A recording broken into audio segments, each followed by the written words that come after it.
Bob Glidden. Trying to solve the clutch problems. He's got the grinder out, going after the flywheel and the clutch. Trying to get this car ready as he faces the Pontiac of Jim Yates in the final four of Pro Stock. Bob Glidden obviously having more fun here in Seattle than he has at a number of races. Here's a guy that's having fun at the age of 61. This is the Golden Greek, Chris Karamessinis at the wheel of the Strange Engineering Special.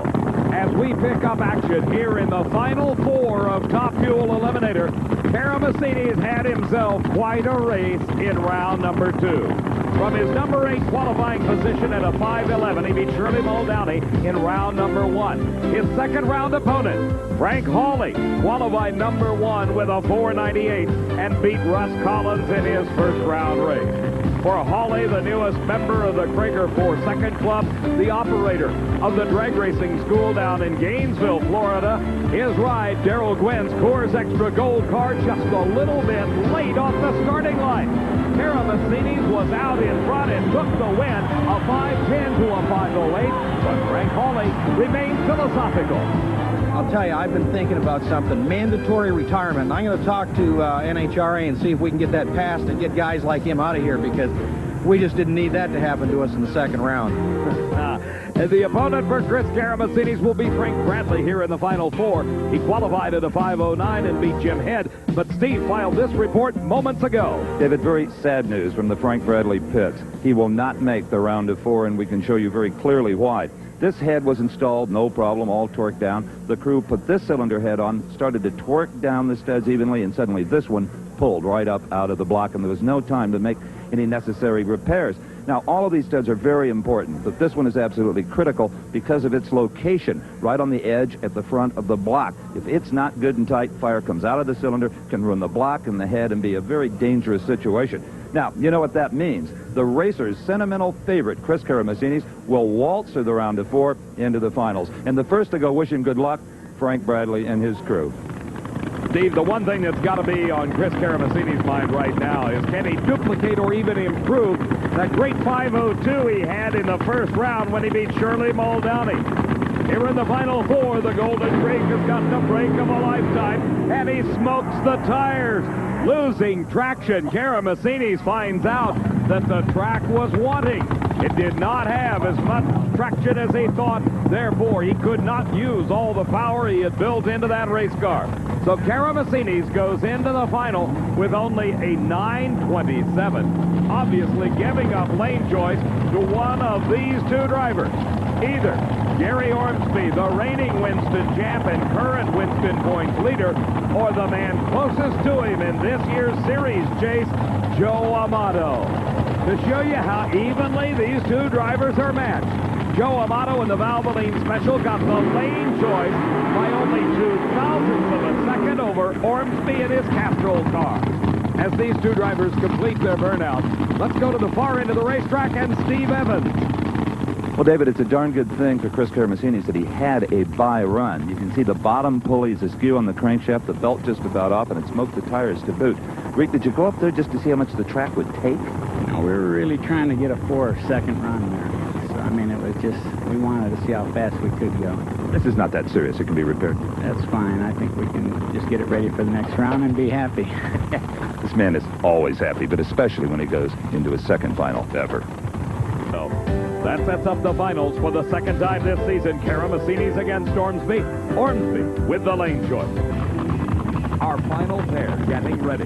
It is Chris Karamessinis against Gary Ormsby. This race is a rematch of the Le Grand National at Saint Air near Montreal, Canada, earlier this season. On that rain-delayed race on a Monday morning, Gary Ormsby defeated Chris Karamessinis. Let's go to the far end of the racetrack and Steve. It's just been a matter of time, Mark, but nobody thought it'd take this long. It's taken too long. It was a good day for Motorcraft here with Bob and myself both winning. I'm real happy. A 540 in the final. It was a perfect combination. Yeah, we didn't really know. We wanted to make sure we got down the racetrack. We've struggled for so long now, and, you know, it finally paid off. Ed was tough. He always is. You know, I'm always nervous about racing him. And I think when you get this kind of a combination back, it gives you confidence on the starting line. Everybody relaxes a bit. It's the biggest thing people don't realize. When your car's running bad and you don't go very many rounds in actual competition, it's harder and harder for the driver to get good, and the competition rounds is what makes you good. You've done good today. Thank you. Well, maybe good for Mark's sponsor. It's also good for Steve's prediction. Bear in mind, Steve, you're now 2 for 2. In the funny car point standings, John Force has the lead. McCulloch is second. Bruce Larson is falling further back in third. Mark Oswald fourth, and Casey Spurlock number 5. The finals in Top Fuel Eliminator. Ormsby with the lane choice in the far lane. His competition, Chris Karamessinis. Remember, he had some problems on his final 4 single and was forced to shut it off as some blower drive problems set in, and they got them fixed. Ormsby with the advantage, and the mechanical problems continue for Chris Karamessinis. In fact, he is on fire. The parachute is out. He's bringing the car to a safe stop as Gary Ormsby has taken his 2nd win in a row. The new supercharger obviously paying off. His time of 5:09.282. Standing up in the cockpit, Karamessinis, ever the showman, bringing the car off the course, smoke continuing to billow off the engine. As we look again, maybe we can detect what went wrong. Ormsby had a slight advantage at the starting line. You see the smoke coming out of the headers on Karamessinis' car. He had problems the moment he hit the throttle. As they went on down track, those problems magnified themselves as Ormsby headed to the finish line and the championship. For Karamessinis, as he watched Ormsby pull away, he felt the heat on the back of his neck. The engine exploded into a ball of flame. Then the fire died down, allowing Chris to get the parachute out and bring the car to a halt. So the Greek sacrificed all in an effort to beat Gary Ormsby, but it was to no avail. Steve? Snow rounds out the Top Fuel Top 5. As the celebration continues at the far end of the track, in our opinion, the Goodyear Eagle driver of the race is Chris Karamessinis. Goodyear will be sending a check for $1,000 in his name to the scholarship fund of the Specialty Equipment Market Association from a very good driver for a very good cause.